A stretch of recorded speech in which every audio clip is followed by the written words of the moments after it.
Diego ay nilukob ng unos at pagsubok. Kaya pinili kong lumisan at ibaon ang masasamang alaala.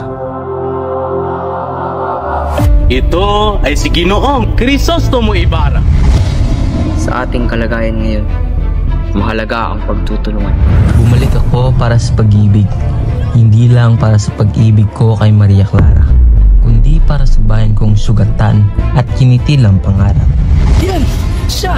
Nais ko lang ng kapayapaan. Anong ginawa niyo sa akin, Ama? Hindi ko pa! Bakit naman ako maiinggit sa kanya? Para sa mga kapwa ko Pilipinong binibihag ng kadiliman. Para sa bayan! Ang iyong alalay kasama ko sa lahat ng sasati at sayang ranging aliw ng nalungkot kong kaluluwa nang ako'y nasa ibang bayan. Ito'y para lamang sa susunod na henerasyon. Tanging matatalim lamang ang makakaunawa nito. May ilang hindi naimbing sa panahon ng kanilang mga ninuno. Hindi naman natutupad! Ang mga imbiyo, hindi dapat pinapaaral sapagkat hindi ito karapat-dapat sa kanila.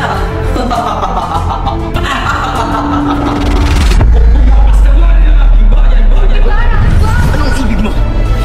Umuwi ka na at magpasalamat ka kay Ginoong Ibarra sapagkat hindi kanya ipinabilanggo! Sulong! Layas! Nakikita niyo ba ang aking kasuotan? Mukha ko mistisa, hindi ba? Hangad ko'y kapayapaan, Siya ba kalayaan, yung asawa ng sugarol? Yung mga nanay ng mga magnanakaw. Naging baliw din iniwan ang kanyang mga anak. Ako ang dahilan ng kanyang pagkakasabi. Naparito ako upang tanong sa inyo kung may nais kang ihabil sa pagtungo ko sa Batangas. Hindi eso!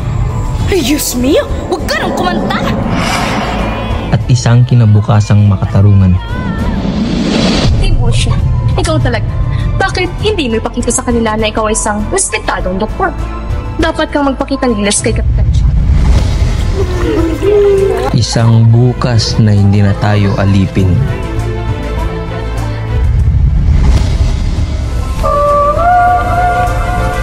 Salome! Yes? Salome! Kung saan ang bawat Pilipino ay may tinig, Ikaw pa rin. Silvio? may dangal.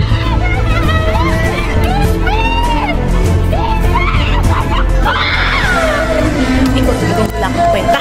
Sinasabi ko na sa'yo, ikaw ang pinakawalang kwentang tao sa mundo! Huwag mo naman sanang ibigay!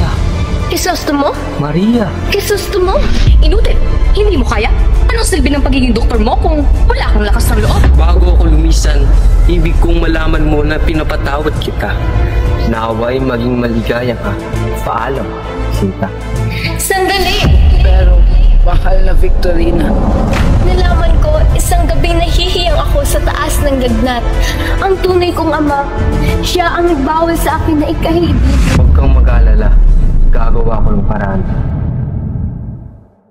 At sa dulo ng lahat, isang paalala lang ang maiiwan.